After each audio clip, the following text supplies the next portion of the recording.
Hello. I thought I would make a video diary, if you will, and maybe just say what's really going on. So,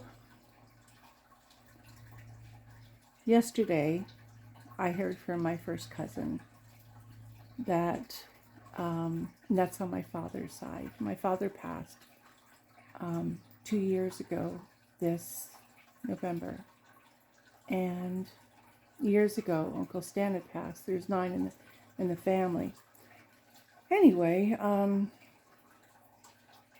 my cousin lets me know that her dad passed, my uncle.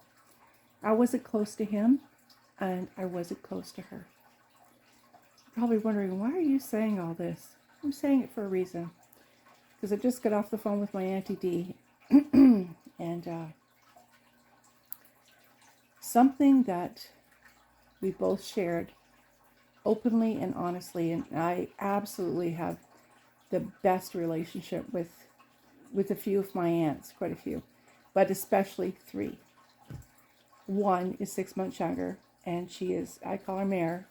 We grew up like sisters, and she is one of my best friends in the whole universe. And my Auntie Dee is the next one. Well, death, when somebody passes in a family, it can tear a family apart, or it can bring a family together. When Nan died, my great-grandmother, their grandmother, it tore our family into shreds. But our family rose up on the Morris side, rose up and decided to not allow the nonsense to get to them.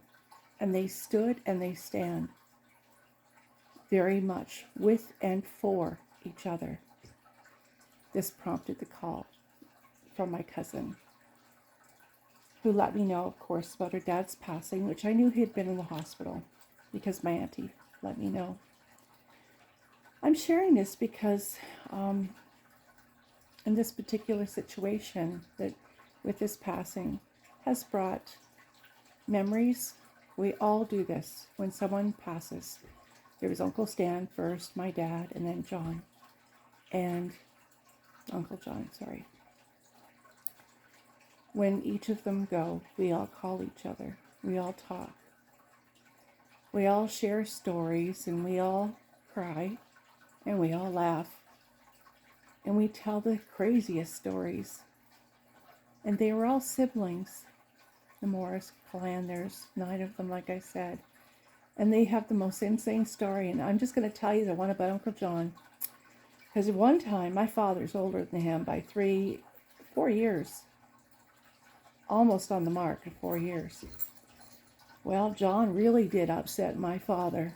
They lived on a farm over in Essa Township in Simcoe County in Ontario.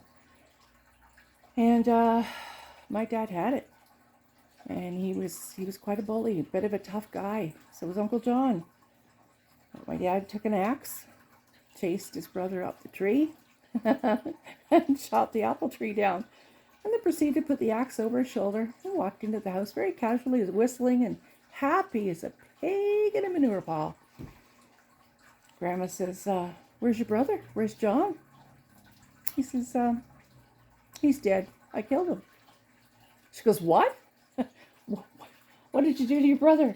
I chopped him out of the apple tree. He's dead. My grandmother probably jumped off the ground and got running. That girl could really run, trust me. Found John, Uncle John, on the ground with the apple tree that she used to harvest apples from on top of him. He had a broken arm out of that one. That's just one story. Another one, he took his siblings skating. Frozen, very cold winter. Auntie Dee was a teenager, and they're skating and having fun and laughing and goofing around and just being silly farm kids, just having natural fun, probably enjoying the afternoon and giggles and everything. He got thinking, they're probably going to get cold. I think I'm going to build a fire. And they thought, yeah, that's a good idea, okay. He didn't build one on the ground, he built one on the rink. You know where he ended up, right? In the drink. Anyway, to all my Morris family, I love you. I love each and every one of you. You're all important. And Teresa, you're so beautiful. Don't you ever forget how much you were loved. To all his children, you were all valued and important. To each one of his siblings and all of us that have lost parents and losing parents. To all of you who are watching and listening, it's never easy to lose your parent or your parents. The first one especially is absolutely excruciating. Please be kind to one another and understand with each other that we need to have an open ear, an open heart, and for heaven's sake, batter up your phone and make sure that if you need to make a phone call to one of your loved ones because you're going through grief, and to the other person's, make sure you answer that call because it's important. You've got to be there for each other, whether we're long distance or not, next door or not. I used to live next door to my grandma and grandpa. It was pretty cool, but I don't live there anymore. And so I'm feeling a little bit, a little bit isolated from them. And that was my choice to come back to the island. But to each and every one of my family members, I've never stopped loving you. I'm always there. I'm always here. You know my number. You know how to reach me. God bless each and every one of you. And to those of you watching who have lost loved one, my heart is with you. Please don't feel like you're isolated and alone, because you're not. One, our prayers are always answered. Might not be the way we want, but they're always answered. And two, there are lots of people that care. You are all so valued. Please remember that. Please remember you're all so important. Okay? I'll talk to you another time. Bye for now.